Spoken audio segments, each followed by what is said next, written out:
Hello guys, welcome back again to MC Academy.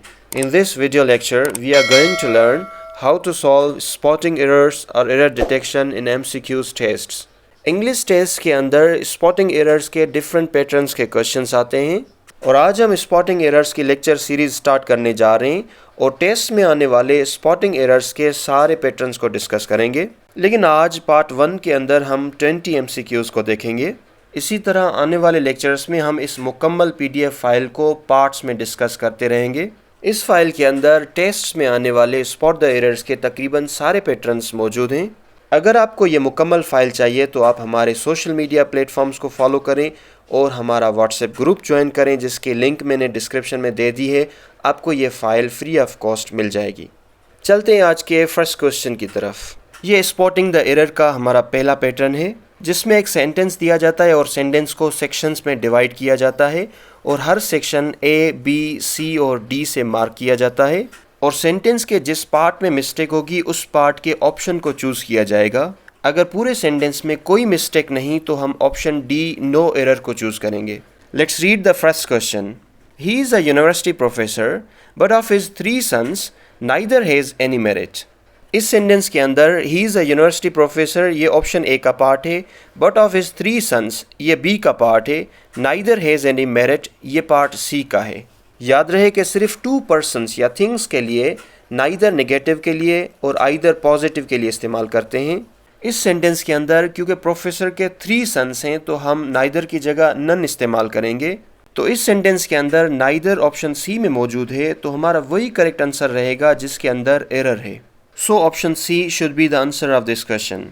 अब हम इसी पैटर्न को जहन में रखकर आने वाले क्वेश्चन सॉल्व करेंगे। Number 2, after knowing truth they took the right decision in the matter. याद रहे कि ट्रुथ को जब हम सेंटेंस के अंदर इस्तेमाल करते हैं तो उससे पहले डेफिनेट आर्टिकल द इस्तेमाल करते हैं और जब लाई को एज अ नाउन सेंटेंस के अंदर इस्तेमाल करते हैं तो उससे पहले इंडेफिनेट आर्टिकल अ का इस्तेमाल किया जाता है, जिसका रीज़न ये है कि ट्रुथ किसी भी चीज़ के अबाउट यूनिक होगा जो कि सबके जहन में एक ही होगा और लाइज तो बहुत सारे हो सकते हैं। जैसे कॉमनली सेंटेंसेस में यूज़ किया जाता है he speaks the truth, he speaks a lie.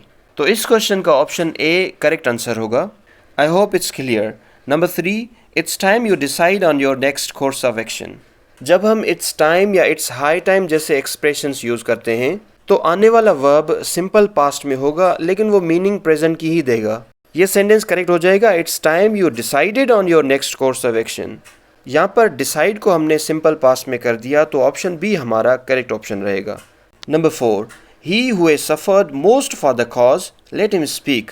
Let him speak जैसा स्ट्रक्चर सेंटेंस की स्टार्टिंग में होना चाहिए।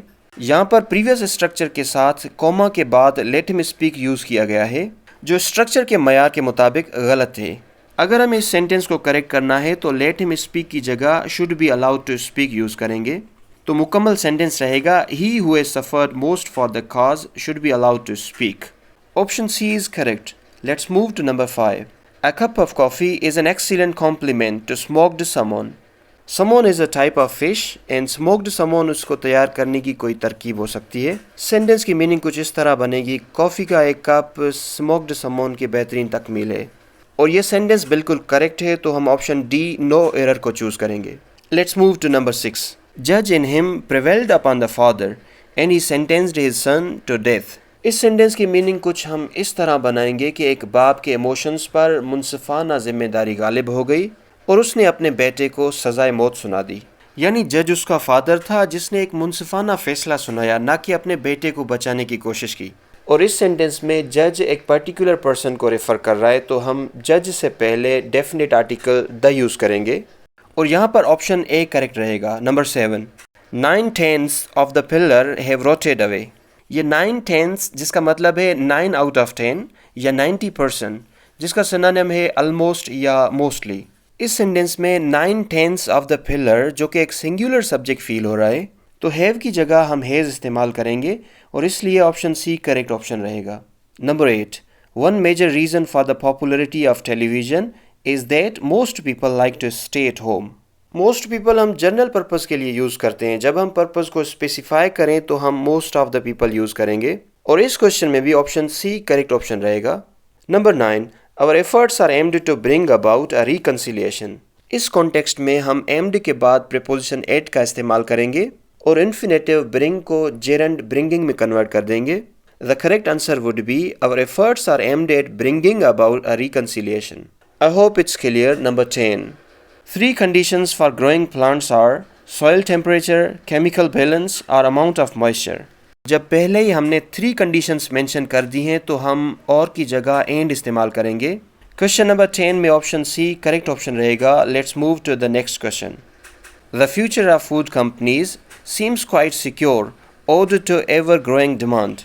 Owed to को हम owing to के साथ रिप्लेस करेंगे। owing to का मतलब होता है because of।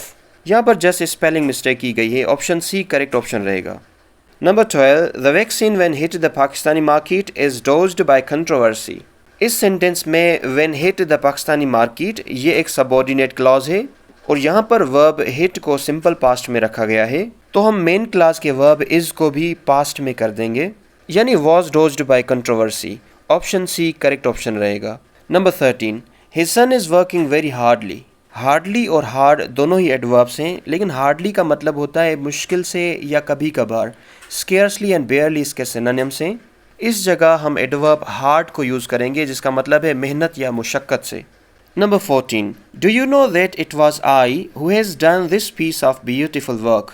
हु के बाद आने वाला वर्ब हु से पहले नाउन या प्रोनाउन से एग्री होता है। हु से पहले प्रोनाउन आई का इस्तेमाल किया गया है जिसके साथ हैज़ नहीं बल्कि हैव इस्तेमाल किया जाता है।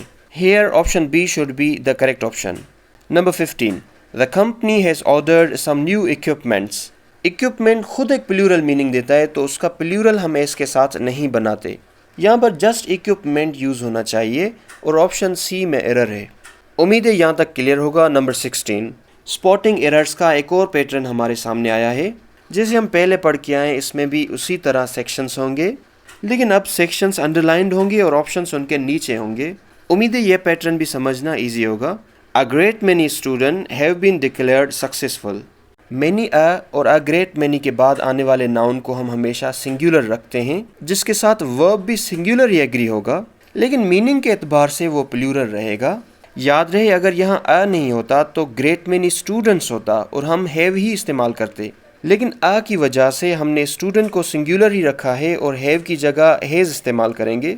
यहाँ पर ऑप्शन बी करेक्ट ऑप्शन रहेगा।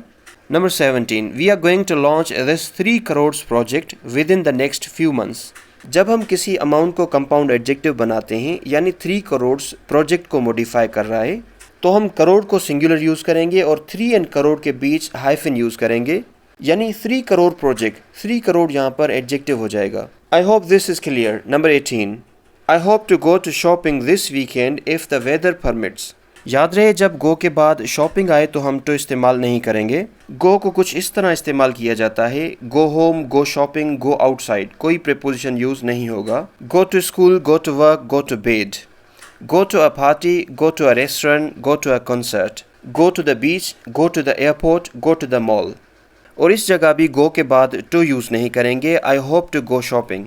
Number 19 the lawyer asked if it was worth to take the matter to court. Worth के बाद जेरंड यूज़ किया जाता है, इन्फिनेटिव बिल्कुल नहीं। यहाँ पर टू टेक को टेकिंग के साथ रिप्लेस कर देंगे। It was worth taking. Let's move to the last question of part 1। After a careful investigation we discovered that the house was infested with termites. इस सेंटेंस के अंदर इन्वेस्टिगेशन क्योंकि एक नाउन है इससे पहले हम एडजेक्टिव यूज़ करेंगे ना कि एडवर्ब, तो हम केयरफुली की जगह केयरफुल इस्तेमाल करेंगे। So option A is the answer.